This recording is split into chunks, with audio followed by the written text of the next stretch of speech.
Dat is wel heel erg hard. Voor Florian moet hij op 21 dB staan.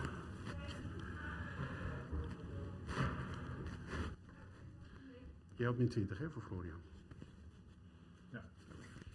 Ja, dat functioneerde goed. Hello. As we are talking, ladies and gentlemen, we are stupid, but we believe in ourselves. Ja, wa-dam-da-dam. And as we know it, okay.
Hello guys, welcome back.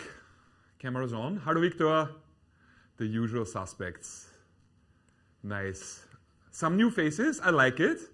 Hey guys, Oktay, I think you have reached a point in your life where you should buy a webcam. Just saying. On the agenda, several things. So you can find the PowerPoints for today under modules, as always. Don't be weirded out. I've uploaded 2 slide sets. One is called Introduction to Financial Options, and the other one is called Option Pricing. The reason why I have 2 slide sets for you is the first slide set is essentially covering what we did in our lecture on Tuesday without PowerPoints. I just needed today for basically finishing this line of thought. And then we move absolutely into option pricing. I told you there are a couple of things in terms of expectation management.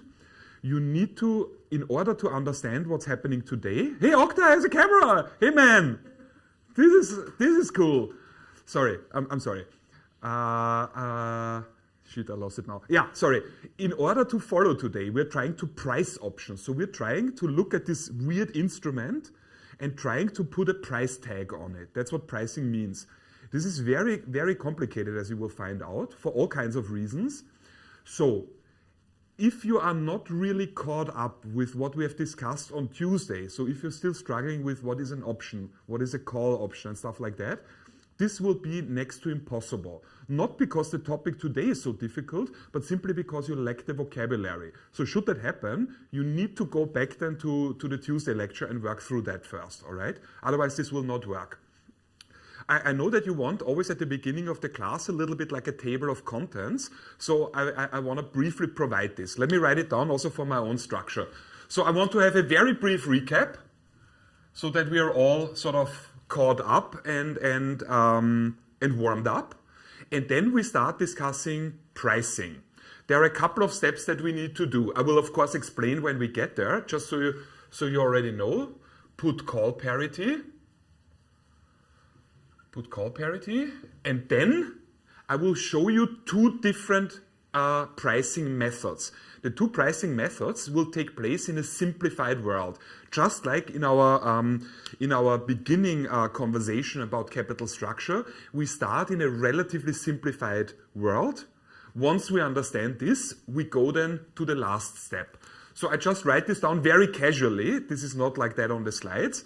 So that you understand a little bit. This simplified world that I'm talking about now is called binomial world. I will explain, of course. So we move then into a binomial world. There are 2 methods, 2 different methods that I can offer you how to price an option in a binomial world. Number 1 and number 2. Number 1 is called replicating portfolio. Replicating portfolio. And the second method is called risk-neutral pricing. Risk-neutral pricing. This is just like Modigliani-Miller, a simplification of the real world so that we all understand the actual intellectual fundament of option pricing. Once we understand this, especially the replicating portfolio, we can actually move to the real world. There is a real world option pricing method, which is called Black-Scholes model. There are 2 names of the 2 guys that basically invented it, Black-Scholes. This is what is done in the real world. And to come to a conclusion of this, we are not going to do all of this today because our minds would explode. That's too much. That's too much to digest in one go. I don't want that. On our agenda today, brief recap, put call parity. So this here is the first slide set I uploaded. This is in the slide set Introduction Financial Options. And then the first actual method I will show you today in a binomial world, the replicating portfolio. So this here is on the agenda today. And in our lecture on Tuesday, we do then risk-neutral pricing and Black-Scholes. You will find out, I hope very, very quickly, that even though the Black-Scholes formula won the Nobel Prize, it is a very intimidating looking formula, but it is just that, it's a formula. I need to give you all the parameters, you plug them in the formula, you press the button, boom, done. So usually in my evaluation, students write, and I'm very proud of it, even though students bitch about it, but I take it as a compliment. We spend so much time on the easy stuff like black shows and not enough on the difficult part like discounting. And the head of my department always says, I'm so proud of you to make students think that black shows is easy. It's Nobel Prize stuff, all right? So there is no need to be afraid of this. I like to think I can teach this very well, and I've reserved plenty of time for that. And I have amazing slides, really, really step by step. So on the agenda today, recap, put call parity, and then we do the replicating portfolio, and however long or short that takes. After this, we're done for the day. And risk neutral pricing and black shows, this is something that we will do next Tuesday. Let's dive in. So I have opened already the first slide set, the one called Introduction to Financial Options. I don't want to show you all the slides, you have it. Most of it we have already discussed. So I will just flip through it and point out a couple of small things. So this is one of the things that has popped up already in our Tuesday lecture when I offered you the definition of an option. An option gives you the right to buy or sell.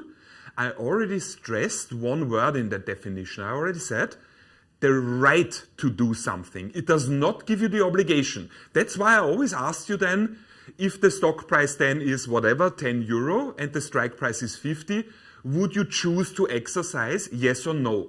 So that already implies you have the right to do this, but you don't have to. So that is an option. But here on this slide, and that's something I want to stress already, because we can easily pick that up basically on the side.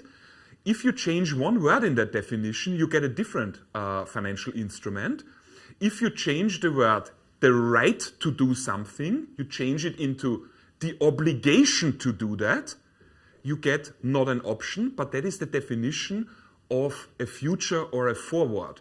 So a future or a forward is very, very closely related to an option, but you do not get the right to buy or sell, you get the obligation to buy or sell. And that is some really weird stuff, because think of my example, you have the right, let's say an option, you have the right to buy a stock that's, let's say, currently traded for 10 euro, and you have the right to buy it for 50 euro. Would you want to buy something that's currently traded for 10 euro and you pay 50 for it? Would you do this? Absolutely not. Absolutely not, because you would make a guaranteed loss of 40.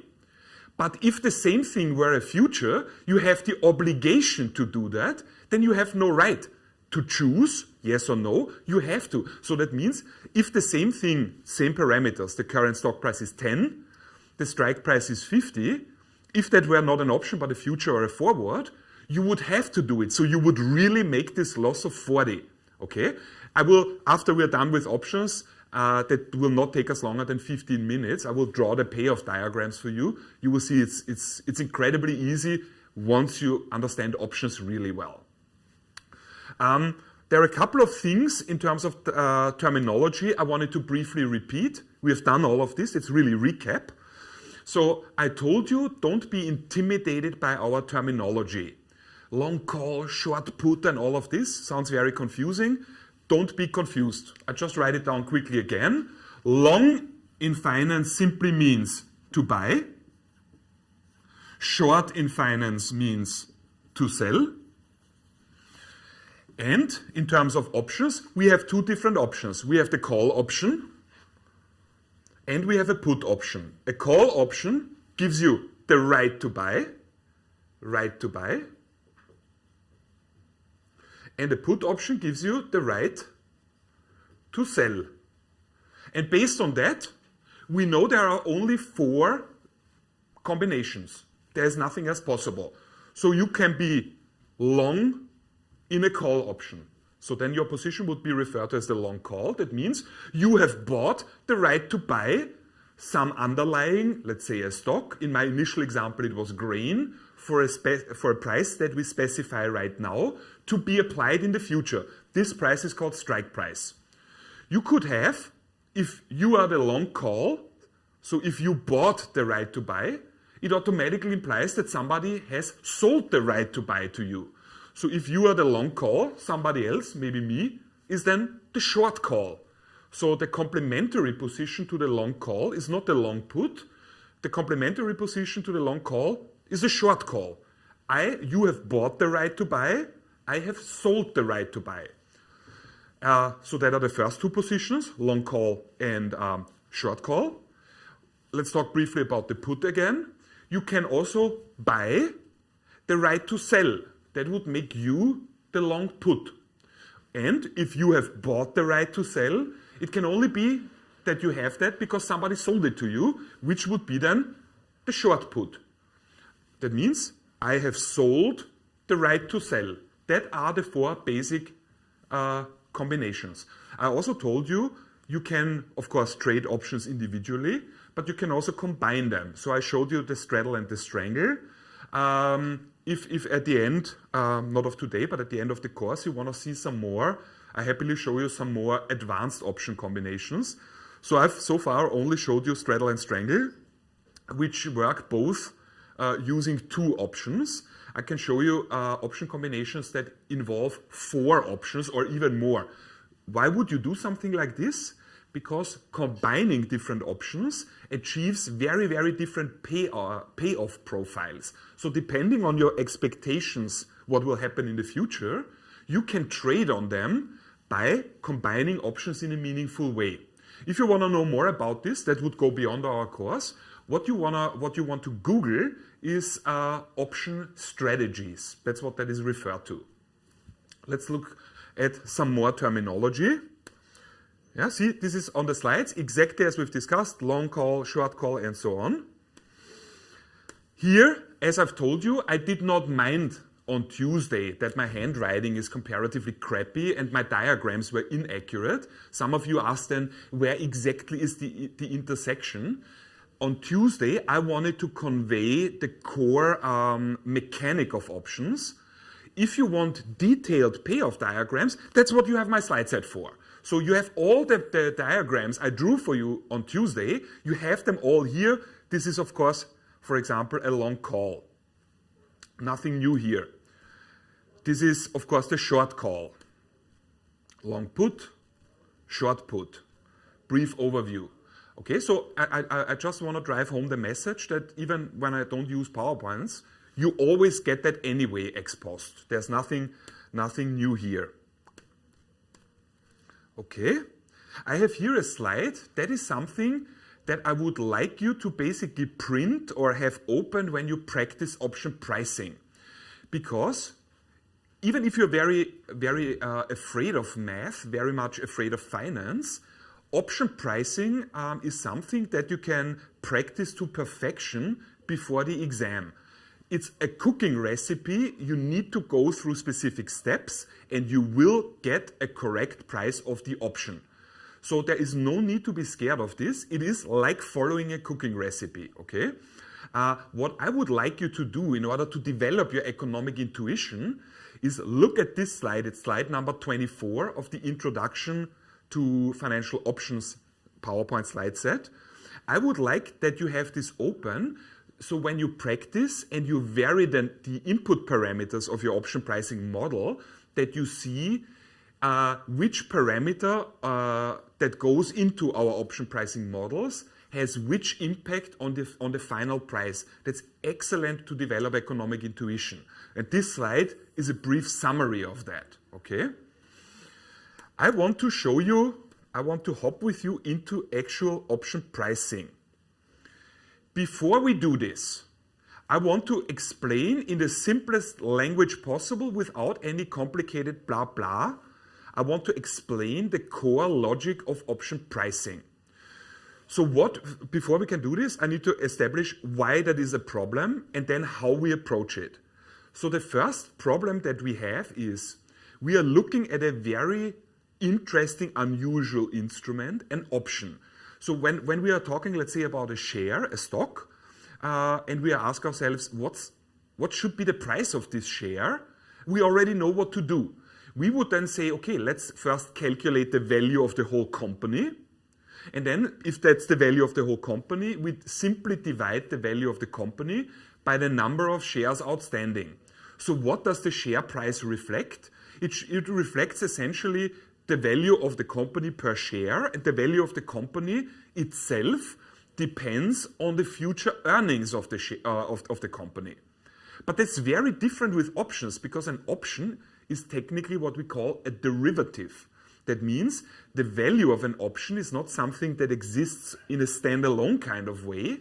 The value of an option is derived, that's why it's called derivative, derived from the value of something else. So if we are looking at an option on a stock where the underlying is not grain but is a stock, then the value of the option clearly is in some way linked to the value of the stock. However, it's a new instrument and we don't know yet how to price it. So what is the core logic, the core approach that we basically have to go through? I give you an example. Imagine we are seeing for the first time a piece of specific furniture. Not just anything, we are looking for the first time at a table, normal table. It's made from wood, it has 4 legs, and it has a plate on top. And we look at each other and we say, wow, that's a cool device that will help us in the future with eating and doing our homework and stuff like that. So in general, we agree that having a table at home is a great idea. But then we say, what is the price of this table? It's completely unclear to us how we should approach this. And one thing, and that's really the core logic, what we then could do is the following. I mean, what is a table? A table is basically made from wood. It's a plate and it has 4 legs. So what we could do is, you and me together could go to a store like Hammer or something like that and look at how much does a plate of wood like that cost and how much do 4 of these wooden legs cost. And then we say, well, we don't know exactly what a table costs, but if we buy the components separately in a store, of which we do know the price, then we can say if we buy a plate and 4 legs, this is, for all intents and purposes, a table. The price of these components we can easily figure out because at any shop they have price tags. So our logic would be, we look at a table, we don't know the price of this table, but then we say the table is made up of 5 components, the plate plus 4 legs. So the price of this whole table must be identical to the price of 1 plate and 4 legs.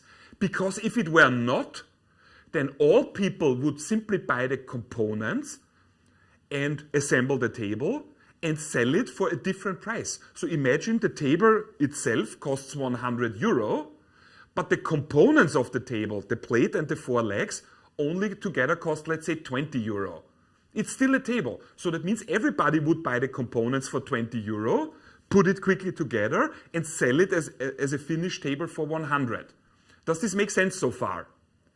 So what we are exploiting here, you know this from economics, not just from our economics course, this is what we are exploiting is the law of one price. We exploit the fact that the same thing, the same product, in the same quality, in the same quantity, sorry, Sjoerd just showed his cat. It's a super sweet cat. Oh my God. Oh, this is a nasty strategy to throw me off my games. Stop doing it. No, it's fine. Sorry, yes. So we rely on the fact that the same product in the same quantity and same quality must have the same price.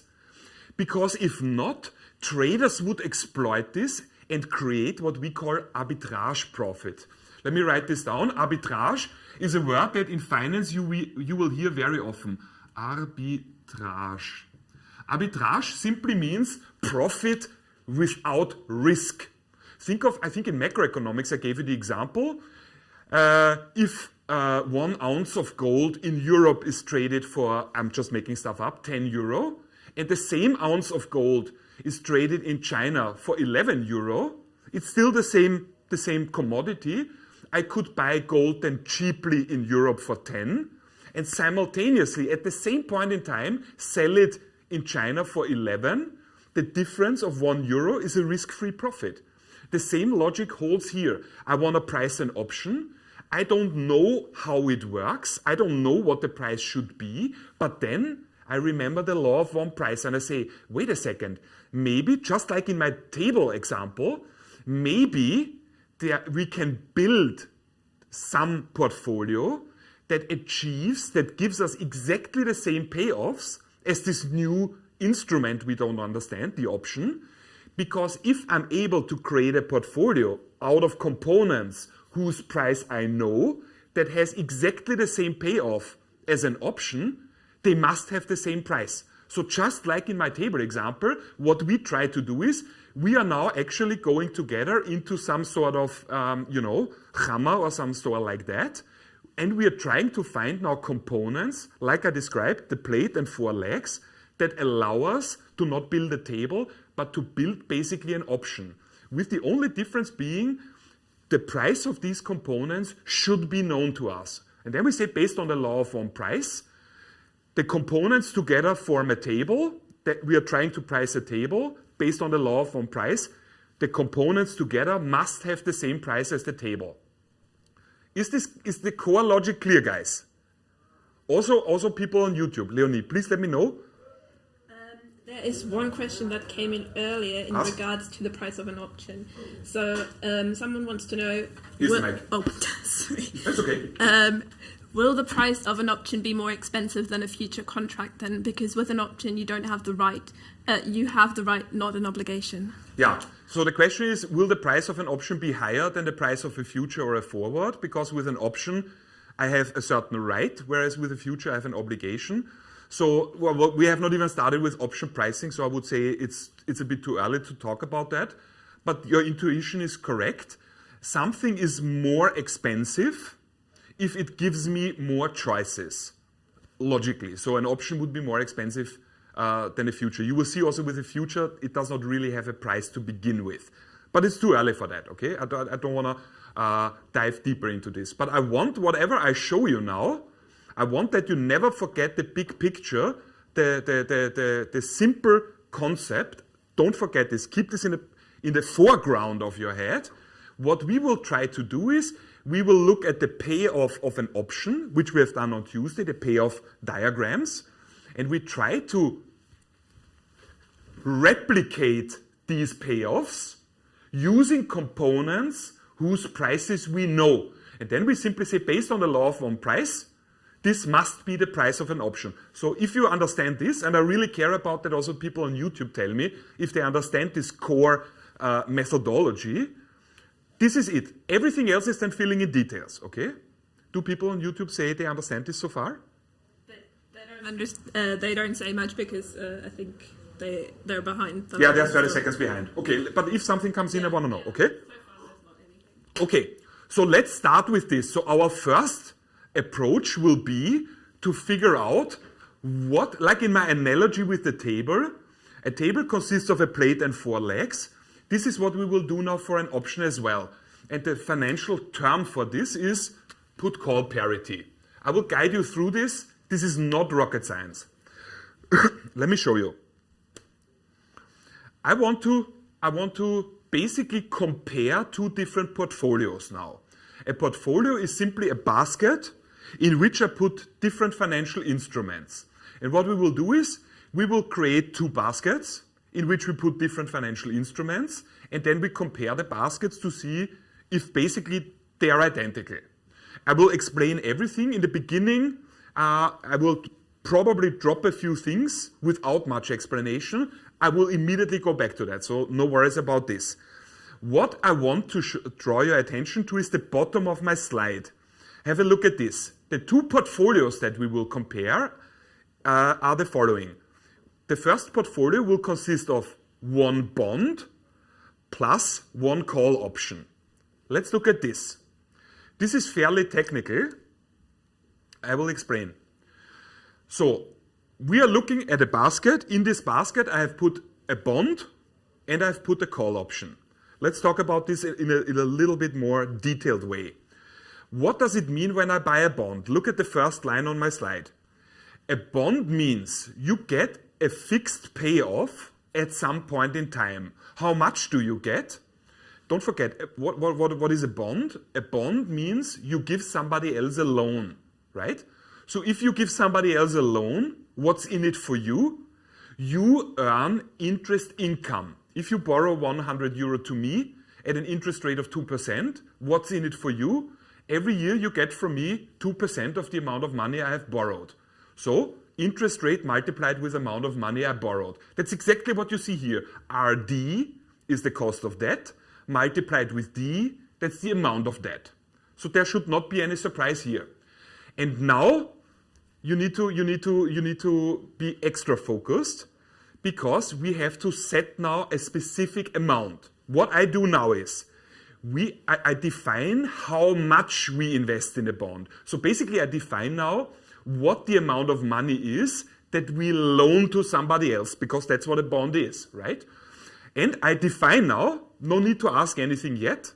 Let me get to the end first. We are investing a specific amount of money. How much? We are investing an amount of money, x divided by 1 plus risk-free interest rate to the power of time. That's the amount of money we invest. You will see in a second why that is such a weird amount, okay? What does this mean? So this is the amount of money that we basically give as a loan to somebody else. Okay. Then a certain amount of time passes. How much? Well, you see it on my slides. An amount of time, t. That could be anything. I just want to keep it abstract for now. An amount of time t passes. And what happens then? Well, the person that we have given the loan to has to pay it back. So how much do they have to pay back? And this is, I hope it becomes clearer now why I picked such a weird amount of money. Well, the amount of money borrowed and plus the interest component. So what I'm doing is the first term, x divided by 1 plus risk-free interest rate to the power of time. That was the original amount of money that we loaned out to somebody else. But I don't only get this back, I get, like I said in the first bullet point, RD times D. So I need to basically compound it, multiplied with 1 plus RF to the power of T. That's simply adding the interest that we will earn. And then, I hope in this line you see now why I picked such an unusual amount. I can simply get rid of the term 1 plus RF to the power of time, and I essentially end up with x. Do you all see what I mean? If you look at the second line of the second bullet point, the term x divided by 1 plus risk-free rate to the power of time, multiplied with 1 plus RF to the power of time, just mathematically speaking, I can get rid of these terms now, right? So I just pick a slightly different way. Let's say it would say something like x divided by 2 multiplied with 2. Then I can get rid of the 2 and I'm left with only x. You understand this, right? Yeah? Someone wants to know why we're using the risk-free rate for this example. Well, we are really starting our first steps in option pricing, okay? So don't ask questions yet. This is way too early, honestly. But do you understand what I just said? X divided by 2 multiplied with 2. Mathematically, I can get rid of the 2 and I'm left with x. What you see on my slides is exactly this. Only you don't see here a 2. What you see here is 1 plus RF to the power of t. And here the same. So I can get rid of this as well. And I'm left with only x. Does this make sense so far? Just mathematically. Okay. You will see in a second why I need this. Okay? Okay. Let's look now. We're talking about the first portfolio in my basket. Remember I said, let me go back one slide. I said, bottom of the page, our first basket is filled with 2 instruments. Number 1, a bond, and number 2, a call option. So we are plotting this now. That's what I'm doing. How does this look in a diagram? Exactly like this. So on the x-axis on the first diagram on the left, I plot the stock price of the stock that acts as the underlying of the option that we're looking at. As you can see, the payoff of the bond is not influenced in any way by the stock price, because why would it? It has nothing to do with it. So that means it's a flat line. No matter what the stock price does, I, as the investor, as the owner of this basket, of this portfolio, I will get the amount X at the end of the maturity of the bond. Is this clear so far? Ish. Okay, so that's the bond component. And the second thing I have in the same basket, I don't have only a bond, I have another thing in there. I have a call option in there. How does the payoff of a call option look like? It's exactly what we did on Tuesday, so that's what you see in my diagram on the right side. I still, on the x-axis, plot the stock price. X is the strike price, and I hope you already see a little bit the connection here. The reason why I wanted, let me go back one slide. The reason why I picked such an unusual amount of money to invest in bonds, the amount I invested in bonds was x divided by 1 plus risk-free rate to the power of time, was so that at the end of the maturity of the bond, we will get back x, an amount of money x. And x is, of course, the strike price. So I set up the amount I invest in the bond in such a way that at expiration, I will get back an amount of money that is equal to the strike price of the option I'm trying to price. Okay? It will get clearer, no worries. I'm still adding components before we can tie it together. So the call option here is exactly what you have seen. There's nothing new here. It's clearly a long call position. So it means we have the right to buy at which price? At the strike price X. Okay? And what I do next is I plot both the bond as well as the long call in the same diagram. This is what I do here. Boom. So it's still the same two diagrams as you've seen before, only I'm overlaying them now so that you see how that plays out if I combine them. Because I don't only get the payoff of the bond and I don't only get the payoff of the long call, I get both, right? It's a portfolio. So the sort of, I don't know what color that is, I guess some sort of turquoise is the long call. The red line is the bond. But if I combine them, what is it that I actually get? I get this dashed line. And this is not the first time that you see this dashed line. Tell me, what did I show you on Tuesday that was exactly this?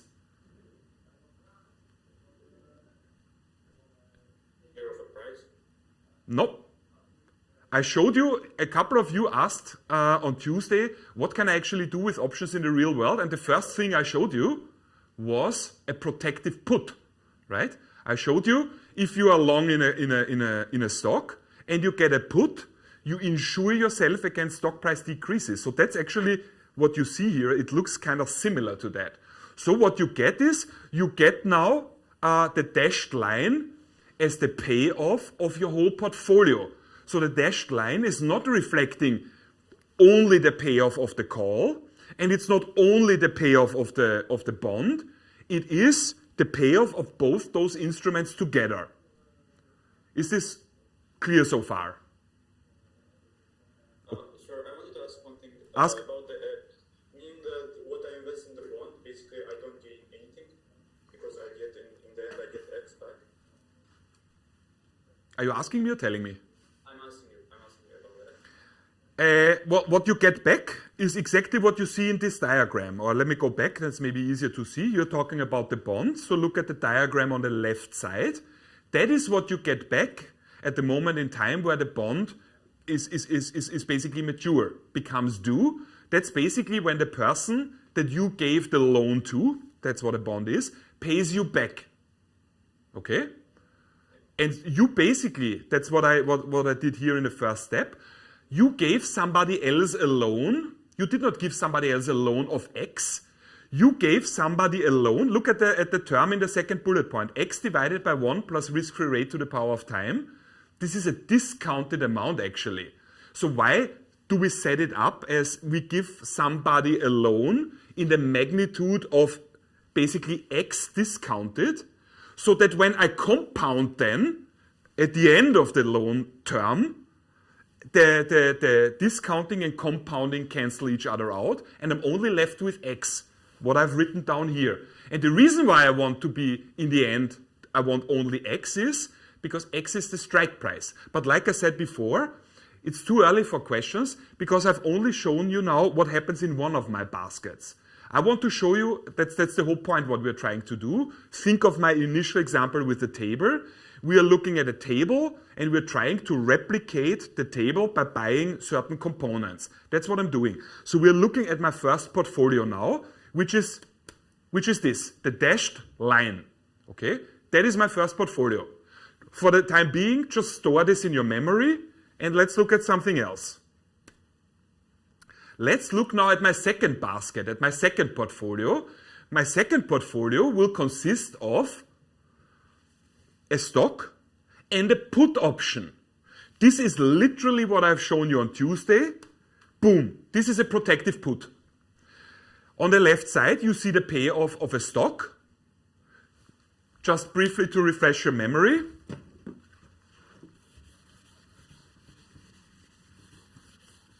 How do I get this? This is the diagram that we are having. Here we are plotting stock price, and here we are plotting payoff. Imagine the stock price would be 0, theoretically. I could pick up the stock for free. If the stock price goes up by 1, how much would my payoff be if I were to sell? 1. If the stock price goes up to 2, how much would my payoff be? 2, and so on. So the payoff function of a stock is a linear function with an angle of 45 degrees, essentially. So that's just a stock. And then, remember, on Tuesday we discussed, go back to the video and watch it again if need be, we discussed what happens if you buy a stock, the stock price goes up, let's say to this level. Theoretically, you have made now this amount of profit. Should you sell it now or what? If you sell it and the stock price keeps increasing, you're missing out on that. However, if you don't sell it and the stock price drops, decreases, you lose the profit that you basically have made. So what should you do? And then we agreed on, you could go long a put option with a strike of this here. So if the stock price keeps increasing, you still have the stock and you participate in this upward potential. If, however, the stock price goes down, you simply exercise your put and sell the stock at the price of X. So that means you can never fall below this. So that's the payoff diagram of a stock combined with a long put option. It's this here. We did this on Tuesday. Do you remember? That's exactly what I have on the slides here. So this is literally the protective put. All right? Oliver? Suppose that I already know that the price will increase. Is there an advantage of having a long call instead of just buying shares? Yes. It's a good question, Oliver. I don't know if everyone understood. Oliver said, imagine I already know what will happen in the future, and what I know will happen is the stock price will go up. So as Oliver phrases the question, he basically says, this cannot happen. What, and Oliver's question then is, would there be then some sort of advantage of buying a long call, being the long call, rather than buying the stock directly? I would say absolutely. If you buy a stock, let's say the stock has a stock price of 100, you need 100 euro ready to spend on the stock to buy it. Whereas if you say, I'm interested in the upward potential of the stock, but I do not have 100, then you simply buy a call option. So you simply go long a call option, which costs you one option premium, that's a couple of euro, and you're still participating in the upward potential. So yes, to answer your question specifically, Oliver, a long call serves the same purpose as buying the stock directly, but the amount of money that you need to invest is a fraction of the actual stock price. So you can make bigger investments with less money. Yeah. But look now. Yeah. One thing. Ask. Julia wants to know, does this mean, like going back to the bond thing real quick, does this mean you invest X, so the strike price, into the bond? No. What you invest right now in time, you don't invest a you don't invest X right now, you don't give a loan of X to somebody else, the amount of money that you loan to somebody is X divided by 1 plus risk-free rate to the power of time. Guys, I have to be very honest with you. If you ask stuff like this, I'm zero worried about your finance game. I don't even want to say concerned. I sometimes think that you have a little bit deficits in just basic math. I think you need to get your mathematics game up a bit, to be honest. If you want to do, also think about this, if you want to do a master afterwards or even a PhD, it's very likely that you will be asked to do a GMAT test, and the GMAT test is not sophisticated. That's high school mathematics. It's exactly what you need here, actually, okay? So you do not have a finance issue if you ask me stuff like this. I think it's a little bit telling you need to work on your mathematics game. But I mean, if this keeps popping up, then I will briefly show you this step here quickly.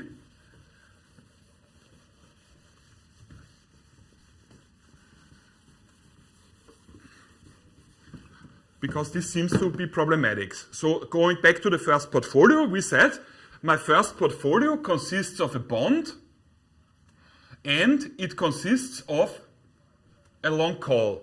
Clearly the long call is not giving you any problems, but everything you ask has to do with the bond.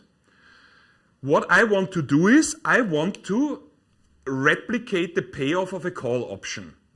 So what I do is I give a loan to somebody else. Buying a bond is equivalent to giving a loan to somebody else. Okay? In terms of a timeline, it looks like this. This is my timeline. This is where I am in time right now. That's T0. That's right now. Okay? And this is one period later. That's T1. In order, let me show you on my slides, I want to end up, you will see in a second why, I want to end up with the dashed line. That's what I want to end up. I want to create a portfolio where the portfolio payoff of all the components together is the dashed line. So the long call is clear, no problem. You are struggling with how do I get the red line? So how do I get a bond payoff? That's what I need. At this point in time, at T1, I need to receive an amount of money X. So that's the strike price. And the question is, how much money do I have to give as a loan to somebody else right now so that one period later, just for the sake of simplicity, let's say 1 year later, I get X back. And that's something that's really first year finance. So we're basically asking, what's the present value of this? How much do I have to give somebody else right now that including interest, 1 period later, they pay back X? You know how to compound and discount. So if this is a future value in 1 year, future value 1 year, I'm looking now for the present value. What's the present value of X? I simply need to discount it. I need to discount it by 1 period. So that would be X divided by, if it's a risk-free cash flow, I discount by 1 plus the discount rate, which here is then the risk-free rate, to the power of 1. So far, so clear. If I give you a loan, I give you a loan at an interest rate of RF. Interest rate is RF. I want to give you a loan at an interest rate of RF for 1 period, and I want that when you pay that back, what you pay back, so the amount of money that you originally borrowed from me, plus interest, from my perspective interest income, from your perspective interest expenses, I want that this is an amount of money X. So how much do I have to give you as a loan right now? This. This is what I have to give you now. And in case you're saying, wait, I still don't get it. Now let's look at it in numbers. If I want to, in 1 year, get from you 100 euro, no, let's say 102 euro, that's what I want, that you give me in 1 year. The interest rate, let's say the risk-free interest rate is 2%. How much money do I have to give you as a loan right now at T0, so that 1 year later, when you pay it back, including interest, I get 102. Now then I would simply say, well, 102, and I need to discount it, divided by 1 plus 2% to the power of 1. And that equals 100. So, in this example, let me delete this. I can show you now I can show you how that plays out.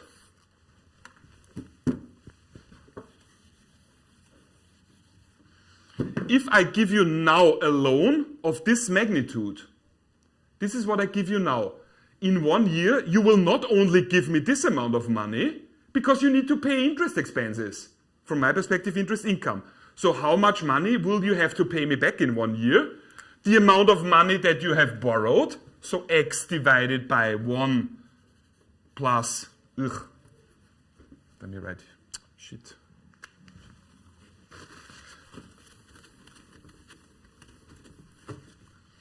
So this is certainly something that you have to pay back, x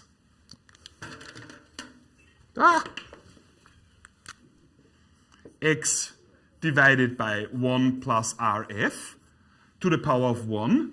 I'm not doing any mathematical manipulation here. That is simply the amount of money that you have borrowed from me right now. How much will you have to pay back 1 year later? Well, plus interest expenses. So that means I need to compound with 1 period. So if I were to ask you a simple question like, you have borrowed 100 from me at an interest rate of 2%, how much will you pay back after 1 year? You would calculate it as 100 multiplied with 1 plus interest rate to the power of 1. Only in my example, it's now not 100, but it's this weird amount of money, but the rest is still the same. So multiplied with 1 plus rf to the power of 1. Since this term is identical to this term, I can get rid of it. This is what you have on my slide. And I'm left with x. Does this check out, guys? Yeah? All right. Almost there, and we're almost at break also. So I create my 2 portfolios, bond and call on the one hand, and the other portfolio consists of a stock and a long put. So how does the payoff look like of my second portfolio? So the stock together with the put. Well, that's something I've shown you already on Tuesday. It's again the dashed line. And now I have a question for you on YouTube as well as on Zoom. Compare this diagram, only the dashed line, and compare it, I go back a couple of slides, to the dashed line here. What do you observe? Same. Khalil says same. I have nothing to add. They are identical. They are the same. So, go back to my initial sort of example. We are trying to figure out what should be the price of a table. We don't know, but we know a table is made up of a plate and 4 legs. So if I buy a plate and 4 legs, and I know the price of all these components, I can say that must be equal to the price of the whole table. So this is the first important thing that we have to recognize, that the payoff of a portfolio number 1 consisting of a bond plus a call option is identical to my second portfolio, which consists of a stock and a put option. So it's a simple equation. So if I give you now the bond, if I give you the stock price, and I give you either the call or the put, you can solve for the other one. So if I tell you the price of the put, then you could use this relationship to solve for the value of the call, and the other way around. Okay? So this is called put-call parity. As I've said, this already deleted. This is the first big point on our agenda. The put-call parity states this, the first line in color. Price of the underlying, so that's the stock, plus the price of the put, equals price of the call, plus the present value of the strike price. So the present value of the strike price, that was where we needed this weird transformation of the bond that you were struggling with this year. Okay? And if you look at this, you see it's an equation in 4 variables. I have here the price of the underlying, I have here the price of the put, I have here the price of the call, and I have the present value of the strike. It's one equation in 4 variables. That means if I give you any 3 of them, you must be able to solve for the 4th one. Simple as that. But there's one problem. It's the last thing I want to say before the break. This is not the answer yet. The reason why we meet today is that we discuss how to price an option. And that's the first thing I offer to you now. Are you already satisfied with this? Do you think that this answers now all our option pricing questions? Tell me, guys. Which question immediately would pop up in your mind when you look at this? Do you have the feeling, equipped with the put-call parity, you are ready to price now all options? Lara, you look very serious, shaking your head no. Tell me why. Tell me why. I'm not too sure why, but I know the way you were talking was saying or suggesting that it was no. But I think it's also because you've only discussed 2 portfolios. Yeah. I mean, the problem is, we started our initial conversation by saying we are looking at a financial instrument, options, calls, puts, and we don't know the value of them. We don't know the price of them. So I showed you now a first way to approach this. However, I also told you, if you look at the first line on my slide, the put-call parity, so the relationship between price of underlying and put equals the price of call plus present value of the strike. I told you it's an equation in 4 variables, and 3 of them I need to give you.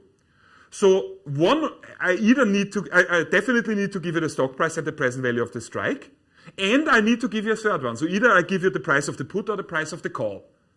And then you can solve for the other one. So if I give you the price of the put, you can then solve yourself for the price of the call and vice versa.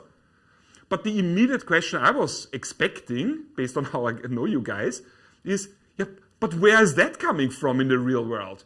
So this is not something you can use already for anything, because you still need me or somebody else to tell you either the price of the call or the price of the put. Because otherwise you're missing one variable then, right? So this is something you can use if you already know either the price of the call or the price of the put to solve for the other one then. But this is not something that solves all our option problems. Is this clear what I'm saying, guys? So this is not a method that you can use if you don't know either the price of the call or the price of the put. So I clearly owe you some further explanation, all right? Question on the YouTube, and it's regarding the interest rate. So sometimes in Connect, Deborah says that you have T equals 3 months, so 0.25, and then she's not sure what to do when wanting to know the risk-free rate. I have no idea why anybody would ask me now about Connect exercises. It has nothing to do at all with what we're talking about, guys. Sorry. I don't know. If you have questions about Connect, I told you many times, I do the conceptual teaching of the models of the theories. So I do the big picture stuff. If you want to talk Connect exercises, then please go to the workshop. That's specifically the work divide that Celine and me have, right? This is workshop stuff. Okay? Okay, guys. I would like to have a 10-minute break. So we recap done, put call parity done. I need to now still show you what you actually can do to either calculate directly the price of a call or the price of a put. So there's only one big topic on our agenda left today, which is I will show you the replicating portfolio. Okay? Let's have a 10-minute break and then reconvene and wrap this up. All right? Guys, I see you in about 10 minutes.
Hey guys, welcome back. Switch your cameras on. Let's do it. In the meantime, there was a question on YouTube. It was not really phrased as a question, so I'm not really sure what it is about, but something along the lines of what happens if you're long a call option on one stock and long a put option on the same stock. I mean, the answer is you're perfectly hedged because you're long both a call and a put. Yeah, not much more to add. About the put call parity, I want to show you very quickly. I have added here, that's not something we will go through now, but essentially the put call parity is an equation something like this. A plus B equals C plus D. So you have 4 variables. You can solve this the moment you know 3 of them. So what I have added to my slide set is simply a couple of examples. I've solved them all step by step for you, color-coded. I would very much like it that you simply go through this. As you can see here, all kinds of permutations. So simply that you practice this a little bit. And of course, this will be also featured prominently in the workshops. Okay? But you will see put-call parity is not more complicated than this. Okay? There's no need to be scared of. I want can I ask a question? Briefly. Doesn't long put has a fixed amount of profit that you can make? Yeah, the maximum amount would be strike minus 1 option premium. Yes. Okay, but the long call has an infinite amount of profit. Yes. But how can the graph be the same? Guys, please, the thing is, we are losing so much time. I love all these conversations, but don't forget, I mean, there are high opportunity costs. So we can chat about whatever, but that does not mean then that we get extra time to do the stuff that we really have to do, okay? So I would really like it if you could hold your questions till we're done with our agenda, or at least you need to then acknowledge the fact that some things you just have to figure out for yourself. And I'm not a big fan of saying to my students, second-year bachelor students, good luck with black shoals, you're on your own, because we had other conversations about stuff that is not as pressing. Other stuff will not be on the exam, this will be on the exam, okay? So I don't want to discourage you from asking questions. I want that you understand there are high opportunity costs, so the more we go back in time to recap, to discuss other stuff, the less time we have for the things that we need to address, that you need to be able to do on the exam, all right? Let's do this. I wanted to show you replicating portfolio. The core logic of a replicating portfolio is what I've just described before. Again, my table example. This is what we will really do now. But as I've said in the very beginning of the lecture, we are operating in a simplified world. It's called binomial world. I'll show you briefly what I mean. Oh, sorry, yeah, full screen. Hold on. I show you a very simple example. Have a look at this.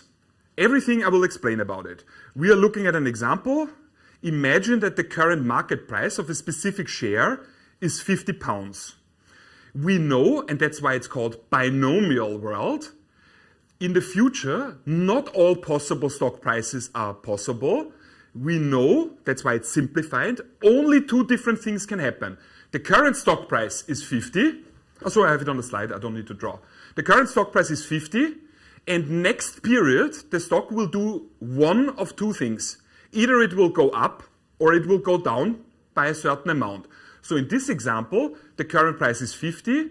Next period, it will either go up to 60, or it will go down to 40. No other possibilities available.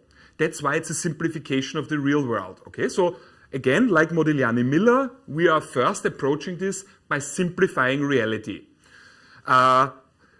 Furthermore, we imagine a call option on this very share that has this specific development potential.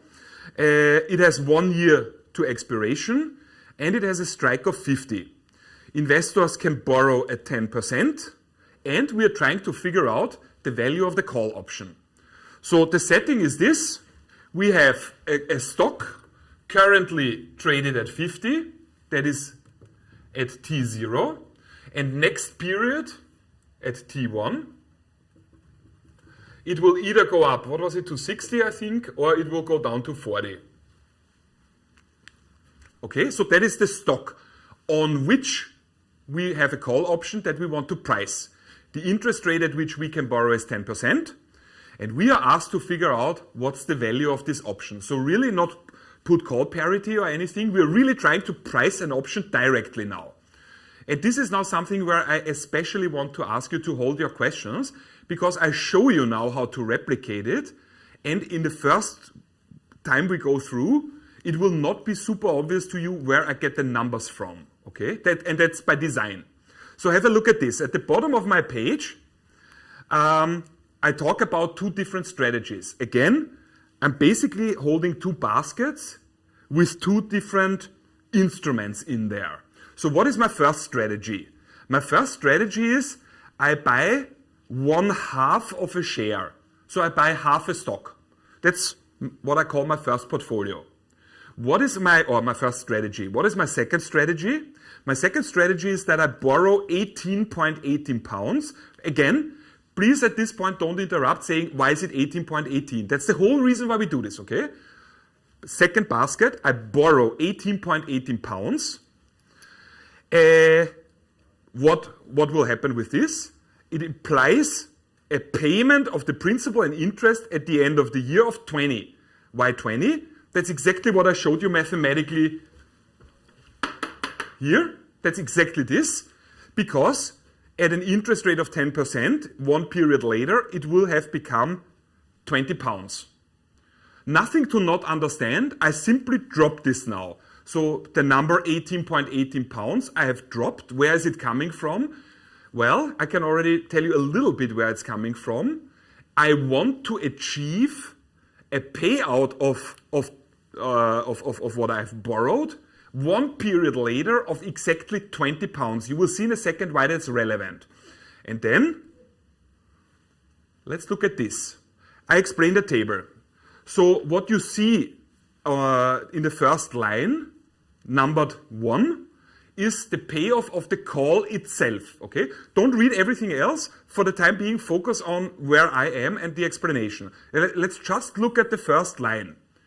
We are operating now in a binomial world. That means, what I've said before, we have a stock that can only do two things. Either it goes up to 60 or it will go down to 40. No other scenarios possible in our simplified binomial world.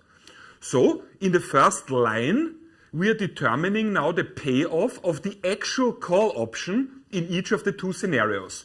So, that's what you see on the right side, future payoffs. In the scenario 1, where the stock goes up to 60, what payoff will we have from a call option with a strike of 50? If the stock price 1 year later is really 60, and we hold a call option with a strike of 50, our payoff will be, of course, 10, because we would exercise our call. So we would pay the strike of 50, and we get back a stock that's currently traded for 60. We could immediately sell it. The difference of 10 would be our profit. So far, so clear. That's just stuff from Tuesday. Let's look on the right side. What happens if the stock does not go up but goes down? Then the payoff will be 0. Why? Because if the stock price in one period were 40 pounds and we hold a call option to buy something that's traded for 40 for the strike of 50, we of course would not exercise. That would give us a loss of 10. So that means we will let our call option expire worthlessly. So that means in the two scenarios, if the stock price goes up to 60, the call will generate for us a payoff of 10. If the stock price goes down to 40, the payoff will be 0. Is this clear? This is just recap of call options from Tuesday. Nothing new here? Perfect. So this is the first line. This is not very spectacular, but it's relevant for us because what I said is we are trying to exploit the law of one price, meaning we are looking at the payoff that the call generates, just like in my table example. We are now combining other instruments in such a way that it generates exactly the same payoffs. So let's look at the portfolio that I have defined before. Let me go back one slide. Look at the bottom of the page, the two blue bullet points. What is the alternative to the call option? I said, buy half a share and borrow 18.18 pounds. So let's look how that plays out. So we're only looking now at strategy 2. That's what you see here. So my portfolio consists of two different components. Half the share that I bought and the amount of money that I borrowed. So we need to look at those two components individually. So what happens if I buy half a share? Again, we have two possible outcomes because we're in a binomial world. The share price will either go up to 60 or go down to 40. I hold now half a share. What is my payoff if the share price goes up to 60? Well, I hold half a share. If I sold half a share that's then traded for 60, what would my payoff be? It would be 30. That's what you see here. 1/2 multiplied with 60 pounds. So the stock price in the up scenario, my payoff will be 30. What happens if, however, the stock price goes down? So we are in the down scenario in the future. Then I hold half a share. One of the shares is then traded for 40. So the payoff, if I were to sell my half share, would be 20. That's what you see in the right column if the share price is 40. So far, so clear? Nice. Okay, so that's just the first component of my second strategy, where I bought half a share. But that's not all I do. I also borrowed money. How much? Well, I said here, second blue bullet point at the bottom of the page, borrow 18.18 pounds. Why? Because that implies then a payment of the principal and interest at the end of the year of 20. That's simply compounding. 18.18 pounds multiplied with 1 plus the interest rate of 10% to the power of 1 period. So that's what you see here. In the line, borrow 18.18 pounds at 10%.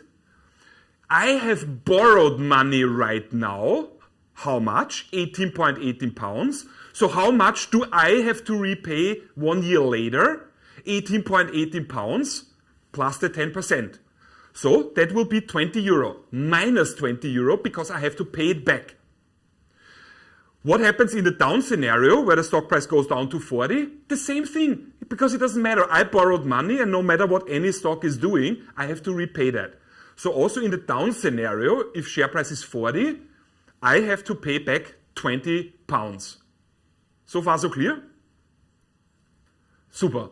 And then last step, we are looking at a portfolio consisting of half a share and money that I borrowed. We went through the individual payoffs of the two components, but what's then the overall payoff of this portfolio I hold?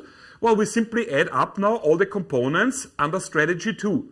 So the half share of equity in the up scenario gave us a payoff of 30 pounds.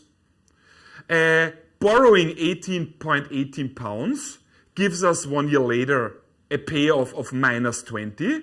So what's the total payoff of this whole strategy in the up scenario? 10 pounds. I do the same thing now for the down scenario, where the stock goes down from 50 to 40. What happens then? Well, the half share of equity will give me, in the down scenario, a payoff of plus 20. The fact that I've borrowed 18.18 pounds means that 1 year later I have to pay that back, plus interest. In total, that's 20. So I have plus 20 from the share, from half the share, minus 20 because I have to repay the money that I borrowed. And that gives me a total portfolio payoff of 0. And now if you compare strategy 1 and strategy 2, strategy 1 was directly the call itself. The call itself in the up scenario has a payoff of 30. And strategy 2, so half the share of equity and borrowing a certain amount of money, gives us a payoff of 10 as well. And in a down scenario, again, both the call as well as trading strategy 2 give us a payoff of 0. Do you see what I mean? So going back to my table example, we are now approaching the solution. We are looking actually at a call option and we don't know how to price it. But what we have done now is we have replicated the payoffs of a call option, which we don't know how to price, using only instruments that we understand actually really well. Shares and borrowing money. So if we have now created a portfolio that in any of the scenarios, up or down, replicates the payoffs of the call perfectly, they must have the same price. So whatever the cost is of constructing portfolio or strategy 2 must be the price of the call as well. Because if not, then we would have an arbitrage possibility, an arbitrage opportunity that, I deleted it already, that traders would exploit because of the law of one price.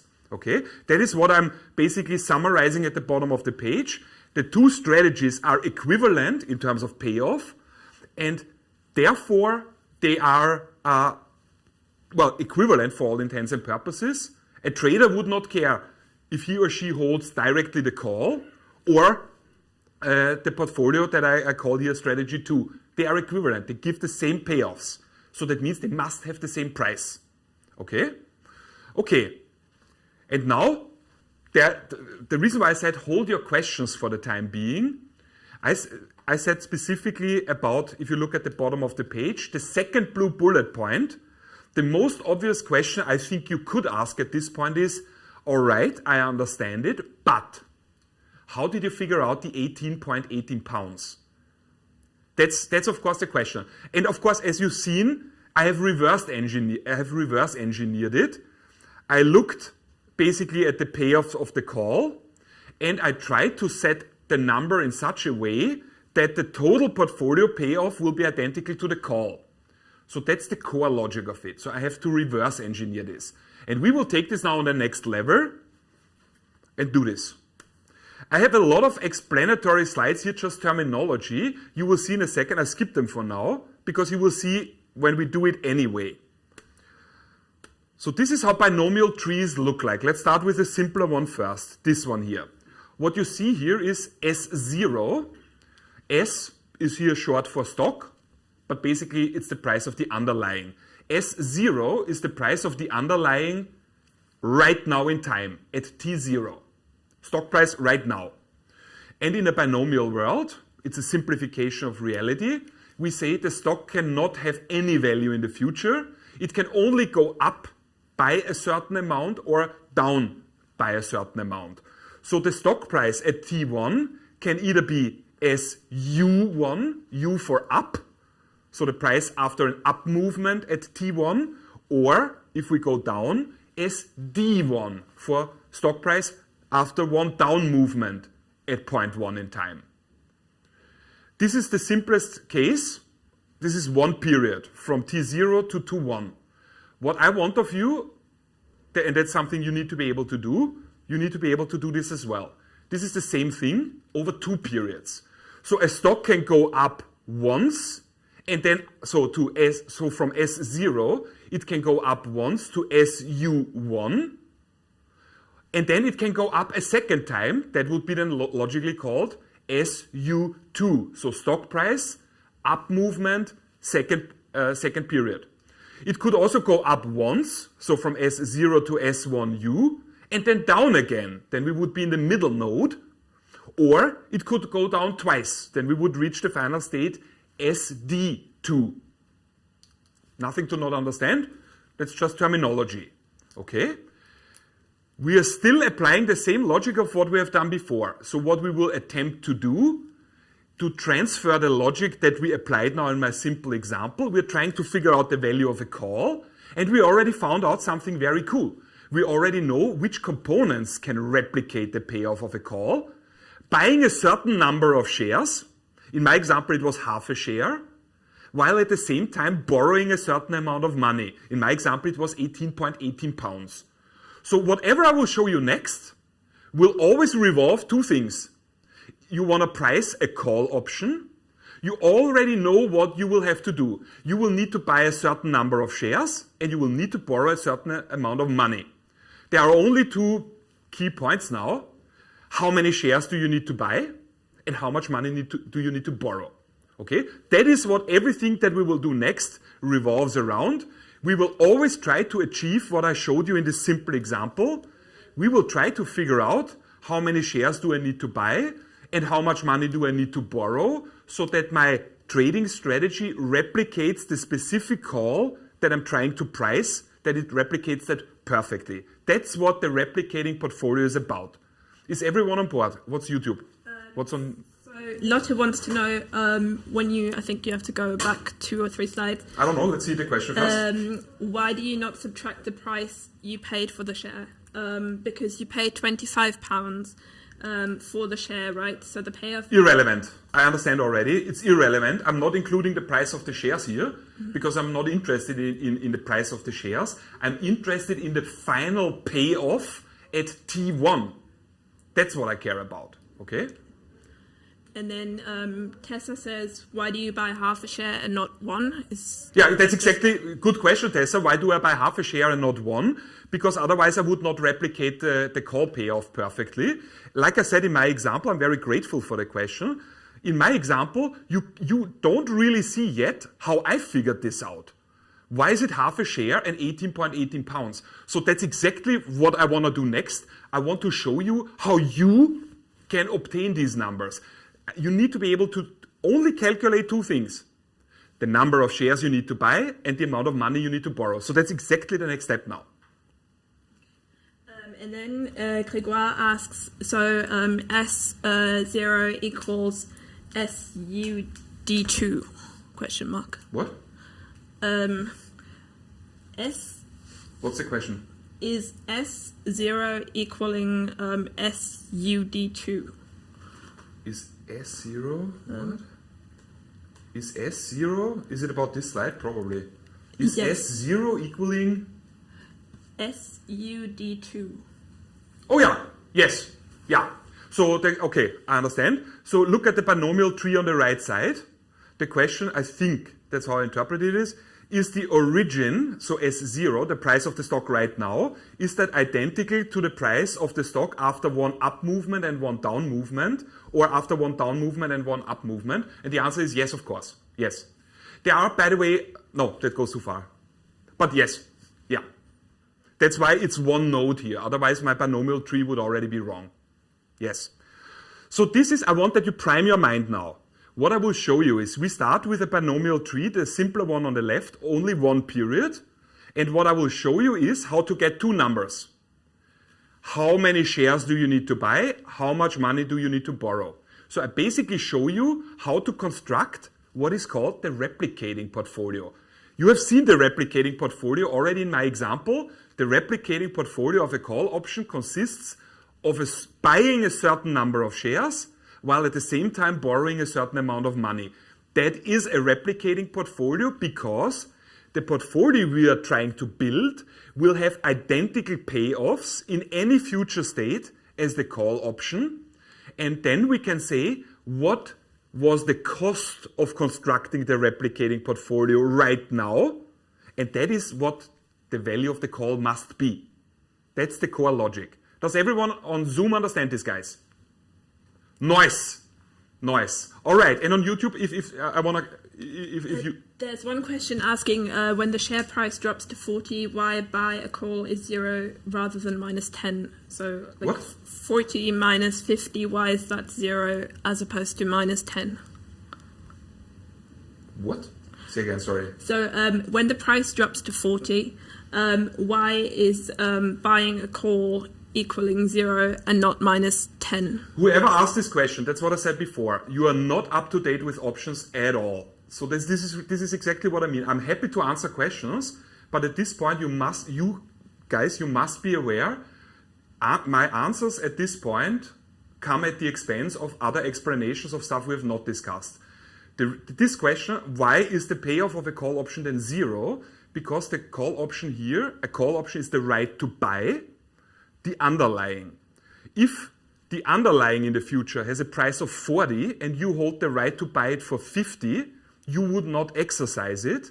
You would let expire it worthlessly, and therefore the payoff would be 0. This is what we've discussed on Tuesday. You really, really need to catch up, guys. This is not a matter of missing explanations. You need to consume and practice and read the content we create, okay? Otherwise it will not work. Otherwise we constantly only repeat, and we don't get moving forward. Okay, let's do this. I have here a lot of slides now in abstract mathematical form. We can go through that. but I prefer to basically show you in a specific example with specific numbers. We can then go back and revisit the abstract form. At this point, I want that you only need to bring two things to the party. You need to understand how in finance we call the number of shares that we buy. In my first example, it was half a share.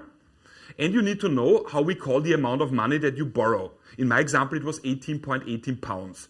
So we are trying to replicate the payoff of a call by buying a certain number of shares. The number of shares we call delta. So every replicating portfolio of a call involves buying a certain number of shares. How many? Delta. And borrowing a certain amount of money. How much money?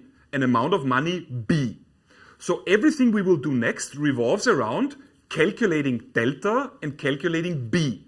And do not forget what it is that we're doing. We're trying to figure out how many stocks should I buy, how much money should I borrow. How many stocks do I buy? Delta. How much money do I borrow? B. All right, let's look at this. Like I said, I have everything here in a super nice way. I want to draw your attention to this here. I have a very useful formula for you here. How can you calculate how many shares you should buy? So how can you calculate delta? Delta is the number of shares you need. It's very easy to do.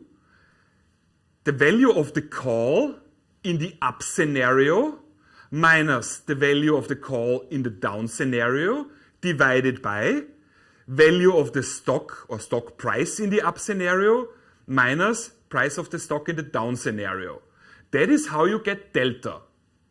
And in a second step, once you know delta, you obviously know stock price in the up movement, you know stock price in the down movement, you know the interest rate, and you know the value of the call in the up movement. So we have all the ingredients to calculate B. I want to show you. Let's do this. Specific example, actual numbers. Let's stop with brain jerk off. Let's do this. So we are looking at a call option here. The call option has a strike of 50. Again, strike means that's the price you agree on that you, if you want, can buy the underlying for in the future. That's the strike. It will expire one period from now, so at T1. The current price of the underlying asset, let's say it's a stock, is also 50. By the way, make a note here. It's very easy. We use the number 50 twice. So 50 is the current stock price, so S0, but 50 is also our strike. So when you practice this, make sure when you look at the number 50 that you get the concept right. Don't confuse stock price at T0 with a strike then, okay? The price will follow a binomial process. I'll show you on the next slide. Interest rate on any loans is 11%. And we have to do two things. Number one, we have to figure out which replicating portfolio will mimic, so will replicate the cash flows from the call option with a strike of 50. And secondly, what is the price of the call option with a strike of 50?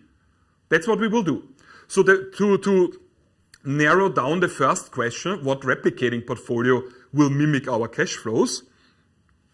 When you ask something like this, the answer must always be something like the replicating portfolio that replicates, that mimics the payoffs of the call option perfectly, consists of certain number of shares and borrowing a certain amount of money. Okay, let's do it. The binomial tree looks like this. So currently at T0, the price of the stock is 50 euro.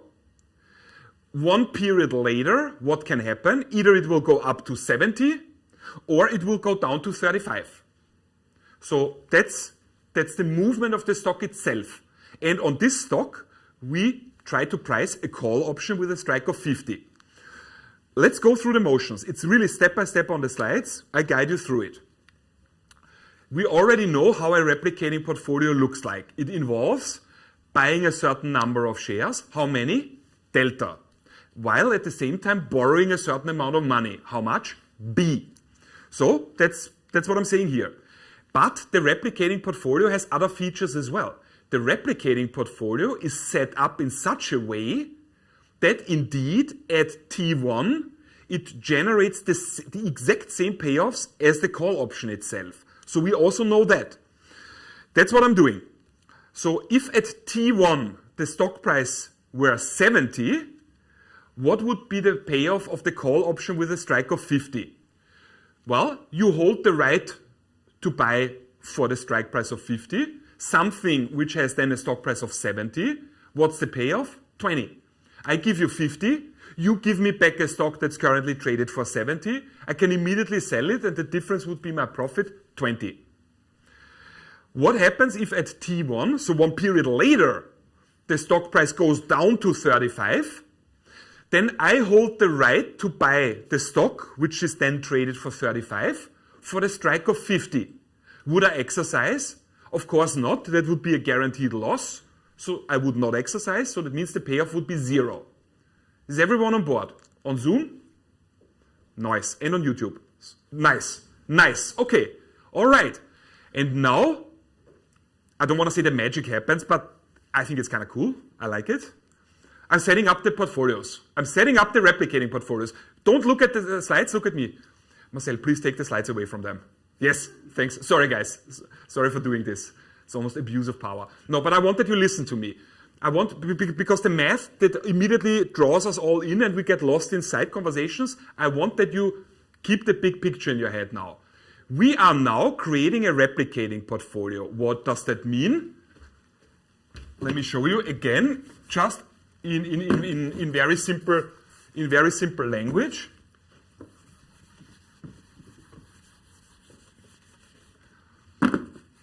I'm not going to write down mathematical notation or anything. I just want that you see this a little bit to keep it in the back of your head. We already established in my super simple initial example that a replicating portfolio involves buying a certain number of shares. We call them delta shares. And it involves a certain borrowing a certain amount of money, B. That's a loan. And the combination of this has to equal the payoff of the call option in each scenario. And with each scenario, what I mean is up movement and down movement. So I'm setting up now two equations. This here must equal the payoff of the call option in the up scenario. This here must equal the payoff of the call option in the down scenario. So that's what I'm going to do conceptually. And that's what you see on the next slide. Sorry, Marcel, thank you. That's what you see. Look at the right side where I'm saying therefore. Therefore, that's what I'm doing here.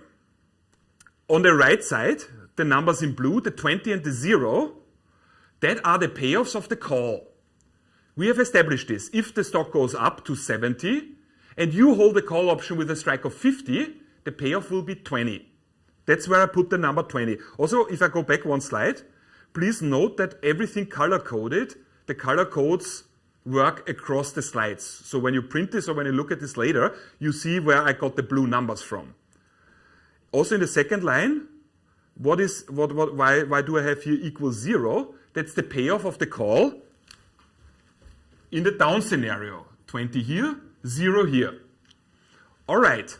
We have established what a replicating portfolio involves. It involves buying a certain number of shares and borrowing a certain amount of money, B. So let's only look at the first line. How many shares should I buy?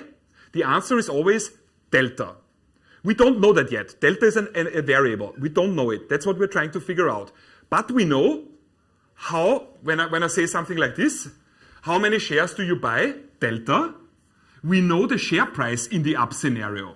If the share price goes up, it will be 70. If it goes down, it will be 35. So the replicating portfolio involves buying delta shares. So in the up scenario, I will end up with delta multiplied with 70. So that's what you see here, 70 times delta. However, a replicating portfolio involves more than just the shares. It also involves, as you've seen in my initial kickoff example, it also involves borrowing a certain amount of money, B. So we don't know that either. That's the second variable of interest, B. But we know I will have to pay that back. And I will have to pay that back, including interest expenses from my perspective. So how much will I have to pay back? B multiplied with 1 plus interest rate to the power of 1. The interest rate here is 11%, and that's why I have here in brackets 1.11, and I did not write down to the power of 1, because that's basic math. So I have now the first equation. In the up scenario, if I want to replicate the payoff of the call in the up scenario, this is what I have to do. Buy delta shares, which then have a price of 70, minus the amount of money I borrowed B, including the interest component, the 1.11, and I set it up in such a way, delta and B, that the payoff equals 20. That's the payoff of the call in the up scenario. And then I do the same thing for the down scenario. How many shares do I need? Delta. In the down scenario, the share price will be 35.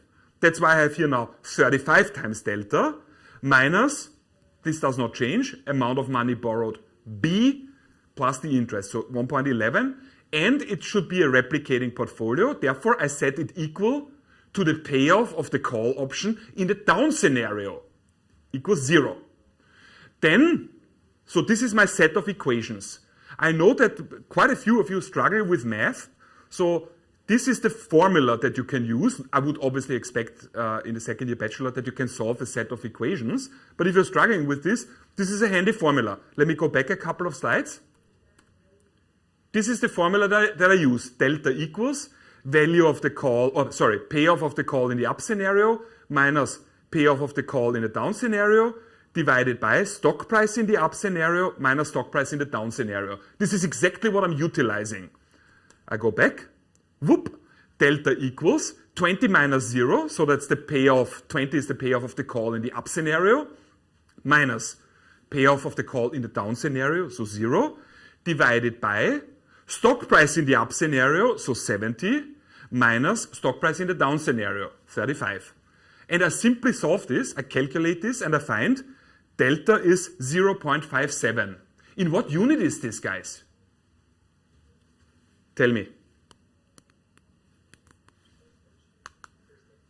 Victor? Percent of equity? It's number of shares. Very nice, BB. Number of shares. Yeah. So what does this mean?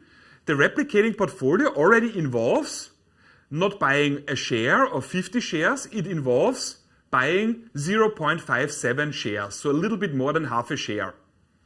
But this is only half of it, right? Replicating portfolio, the replicating portfolio of a call involves buying a certain number of shares while borrowing a certain amount of money.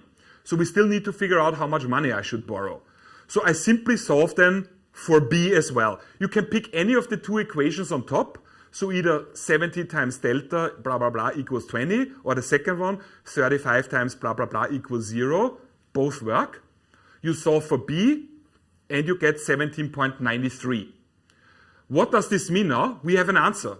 The first question we had to answer was which portfolio replicates, so mimics the cash flows of a call option with a strike of 50. We can answer this now.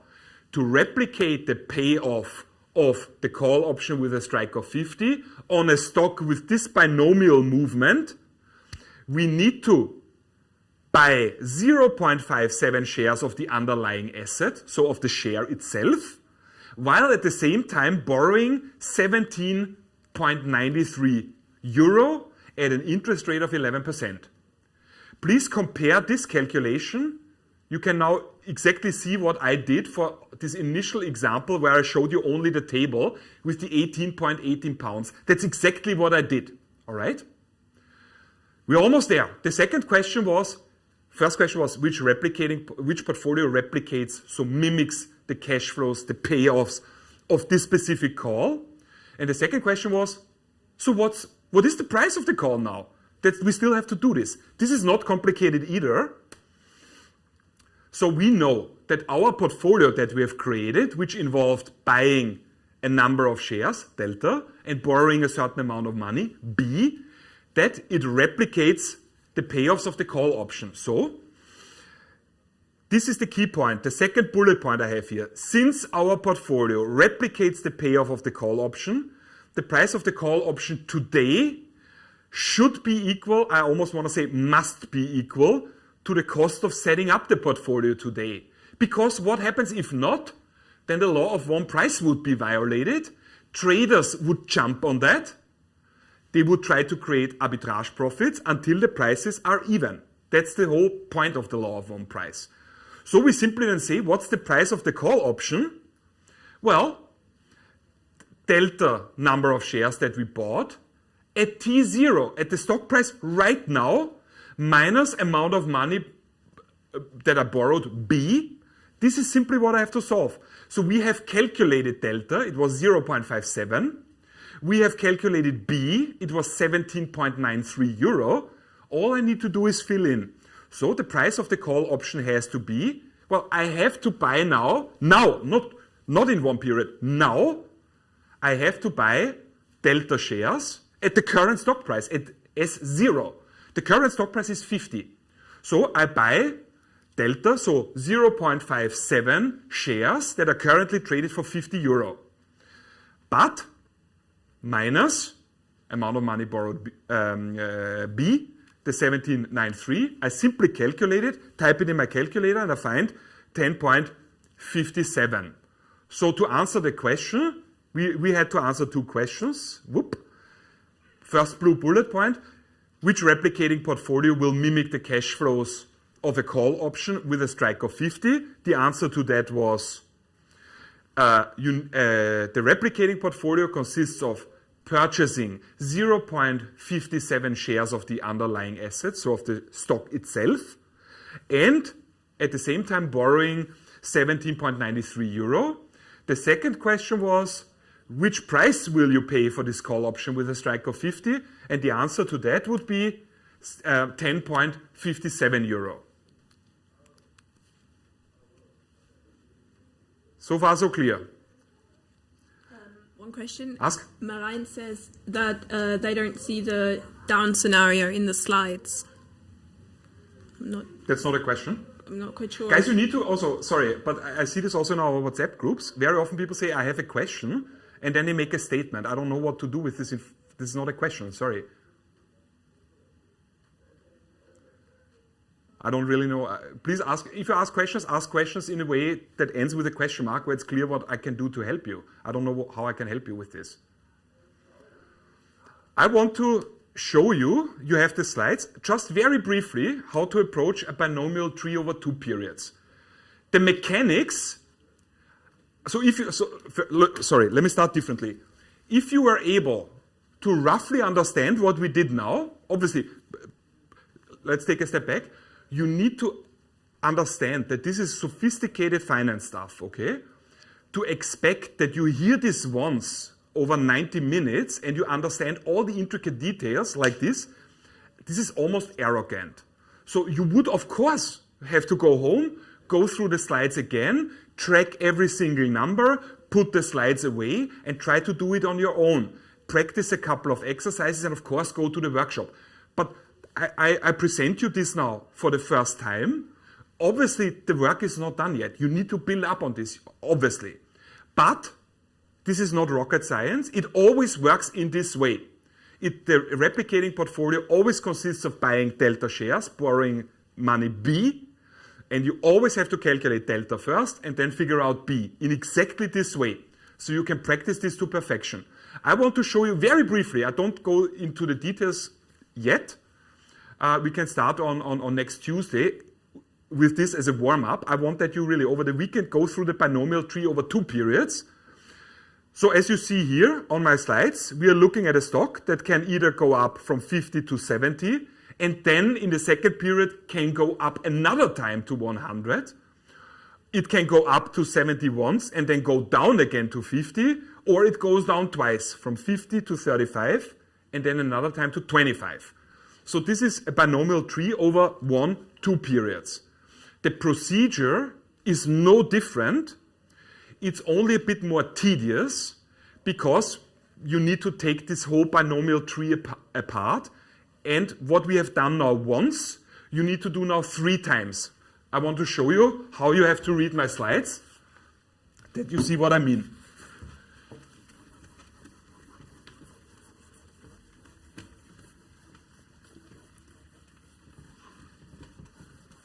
Have a look at this. So we are now facing a binomial tree that looks like this. This is our starting point, can go up once or could go down once. That is T1, that is T0. After the stock price has gone up once, it can go up a second time. So this here is T2. After it has gone up once, it can go down again. Or after it has gone down, it can go up again. Or it goes down once and goes down a second time. If you want to solve this, the procedure is identical to what I've shown you. The only difference is you cannot do this in one go. You need to take the tree apart. I said there are 3 steps now. Each step of the 3 is identical to what I showed you. This procedure you have to do now 3 times because step 1, you basically do an option valuation as I showed you for this part of the tree. That will be step 1. Step 2 will be you do exactly what I've showed you now, but for this part of the tree. And step 3 is then the beginning part of the tree. I don't know if you can see this well. So normally we don't do this because it looks super messy. Officially, this part of the tree here, so from the first up movement, second up movement, first down movement, this part here would be called the northeastern part of the tree because this here would be north, this would be east, south, and west. So this part of the tree, I would also on my slides, I refer to as the northeastern part. This is the southeastern part, and this is the origin part. So you do exactly the same thing as we did before. This is the first step. This is the second step. And going then to the origin, that's where you actually want to be, is the last step. So one thing that might strike you as a bit unintuitive is when you do this now over more than one period, you actually, in your attempt to solve it, you have to approach from this side. You have to start like this. You cannot immediately price here. You have to start in the future and work your way backwards. And like I said, I want that you work simply through my slides by yourself. I want on Tuesday to go through that with you as a warm-up. So please have a look at it. I just want to show you very, very quickly that there is nothing different compared to what we have discussed now. So, as I've told you, look at my binomial tree. Look at the numbering I showed you. Where do we start?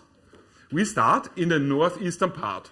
So we start after one up movement to the second up movement and the first down movement. This is our first part. And that's what you see on my slide. Boom. Here we start at the northeastern part of the tree where the share price starts at 70. Here we are at 70, and then it will either go up to, what was it? It will either go up to 100 or goes down to 50. 150. So that's where we start, okay? And the calculation of this part is identical to what we did. Then the second step is the southeastern part of the tree. It's exactly identical to what we did. And then we go back to the origin, identical to what we did. I just want to show you the first part that you see and believe what I'm saying. So this here is not the full binomial tree. This is only the part of the tree now that I have here circled, well, this here that I call part 1, the northeastern part, okay? And what we do is exactly the same. So we ask ourselves, well, we are looking at a call option on this specific stock that makes these specific movements. So step 1 is we ask ourselves, what is the value of the call after the stock has gone up once, twice, so to 100. The strike price is 50. If the stock price goes up to 100, what's the payoff of the call then? Would you exercise yes or no? Tell me. Yes. What would be the payoff? 50. Excellent. So I hope you also see why I insist so much that you need to know the option basics from Tuesday. If you don't know how a call option works, you can already not continue because all of this makes no sense then, right? So it's really like a language building up. You need the previous steps. So that's what I do on the slides here. That's why I'm writing here, value of the call, 50, because in the up scenario where the stock price is 100 and I have a call option with a strike of 50, the payoff would be 50. And then I can set up the replicating portfolio. It always involves buying a number of shares. How many? Delta. And borrowing a certain amount of money. How much? B. In the up scenario, look at the first equation I come up with here. The stock price after 2 up movements will be 100, and I will buy delta of them. That's how I get 100 delta minus.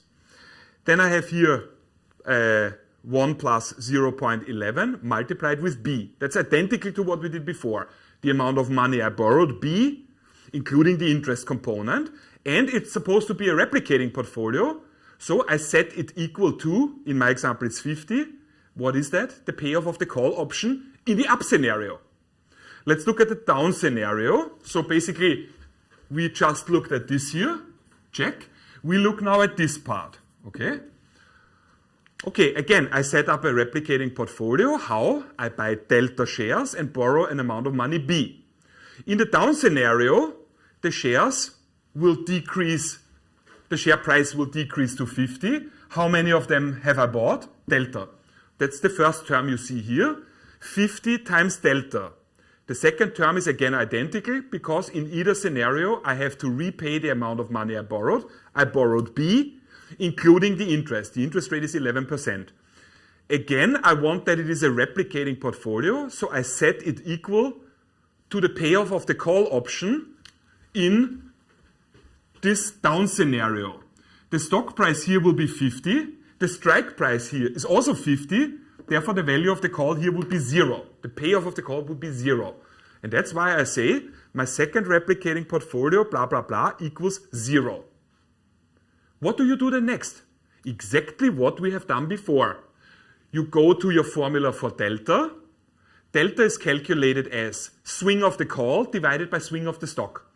That's just easy language for value of the call or payoff of the call in the up scenario minus payoff of the call in the down scenario divided by stock price in the up scenario minus stock price in the down scenario. Let me go back in case you want to make a note. We are now on slide 19. In case you're wondering where did I get here delta and B, please make the note. Slide 19 uses our knowledge from, where is it? Slide number 11. I use the formula for delta here, all right? It's exactly what we did before. Whoop, where is it?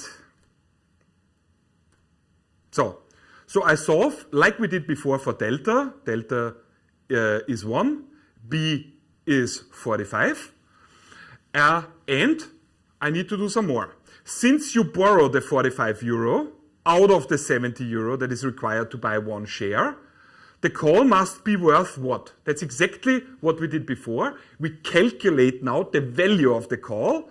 How? By solving our replicating portfolio. So we go back to this node here where the stock price is 70. Exactly, you might want to make a note. Oh no, I even did it already. Compare that to slide 15. So the second bullet point, what I'm doing here, connects logically to slide 15.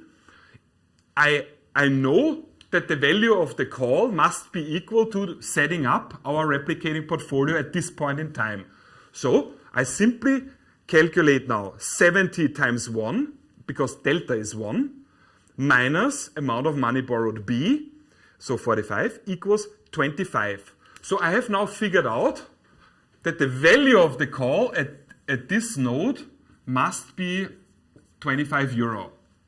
So conceptually what would happen next, you do exactly the same thing for this here. You get then some value of the call at this node as well. And then you can do the third and final step to set up your final replicating portfolio here. Okay? So what I would like you to do to come to an end, I would like that you work through this example. Like I said, it is identical to the shorter example from our very beginning, only over 2 periods. And you're not required to do more than 2 periods. you would see it gets boring very quickly. So it's always the same steps, even if I give you 10 periods. It's just super tedious and boring, but the logic does not change, okay? So I would like to agree with you on the following. We stop here now. I want that you work through this binomial tree, the replicating portfolio, by yourself. And on Tuesday, I want to briefly go through exactly this as a sort of recap. You do not need to go beyond that. So when you arrive at slide 23, risk-neutral pricing, this is for me to address first, okay? So you don't need to worry about this. I don't want that you study everything completely on your own, not at all. I want that you go through the binomial pricing using the replicating portfolio over 2 periods, follow my slides, first try to understand it, put the slides then away, try to do it on your own, try a couple of exercises from the book. That's where we start on Tuesday, 1 o'clock again. Are there any questions? Yes. So one thing, there is a question from 2 people, and they calculated B with the down scenario, and they got a value of 19.97 instead of 19.93. So that's a calculation question. Can we agree? If you have calculation questions, please don't ask me this, okay? We are in the second year, bachelor of a ranked university. I expect of you that you can use your calculators properly, and if not, then fix it, okay? That's not my agenda, really. Sorry. And then Sophie asks if are the formulas and the logic the same for put options? It's an interesting question. I'm very tempted to say, think about it. But I mean, logically, cannot really be the same, right? Because a put option is something very different. So that is a different conceptual approach. So again, for these things, we have designed the workshops where you go in exactly these details, okay? But logically, I mean, let's take a couple of steps back. You do not need to replicate just about anything. You only need to know how to calculate the value of a call. Why do you not need to know how to directly figure out the value of a put? Tell me. What is it that we started talking about today?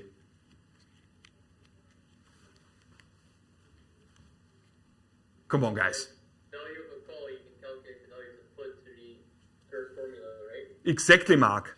Put-call parity. It doesn't matter. I only need to know one of them, and I can always solve using the put-call parity for the other one.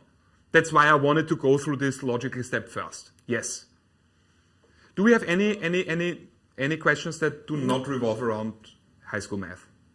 No. All right. Okay, so please, this is the most difficult thing we will do in corporate finance. It does not get more difficult than this. And I hope you see it is solvable, because my initial example you could perfectly understand. So now it's only a matter of figuring out the steps sort of by yourself when you are on the driving seat. I would like that you don't forget what it is that you're trying to do.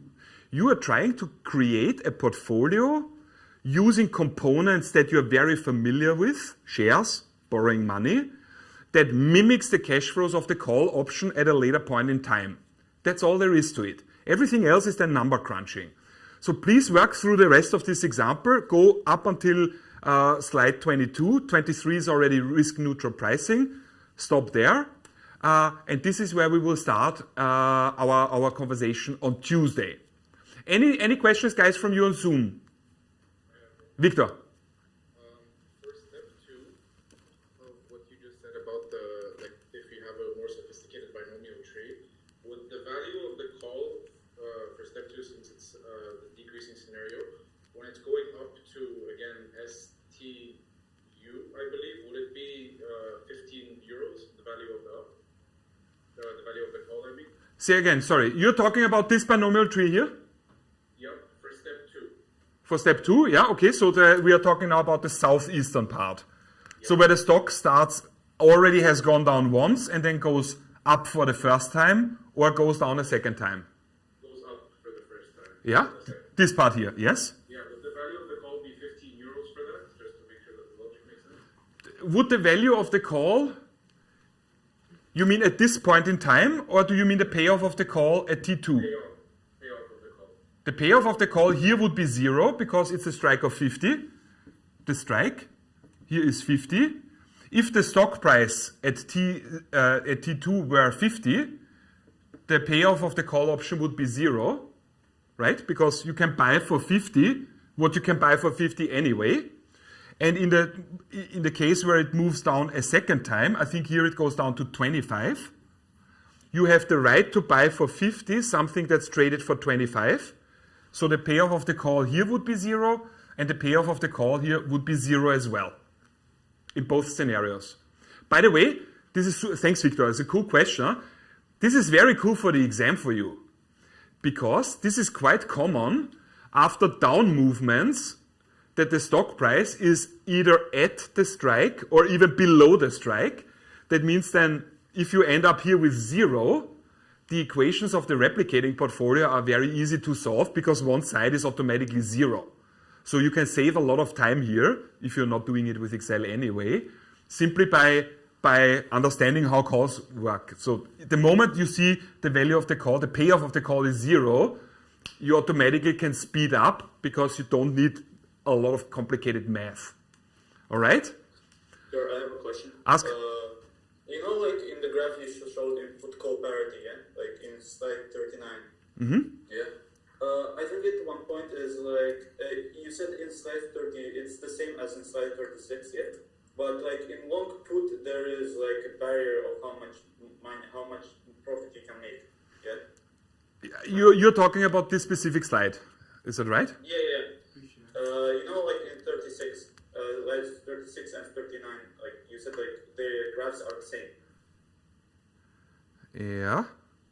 Yeah, and I have just a question. You said like long put and long call gives like the same outcome, so basically the graph rises, yeah? I have just one question is like in long put, yeah, you have a maximum profit you can make, yeah, because you can't go negative. Mm-hmm.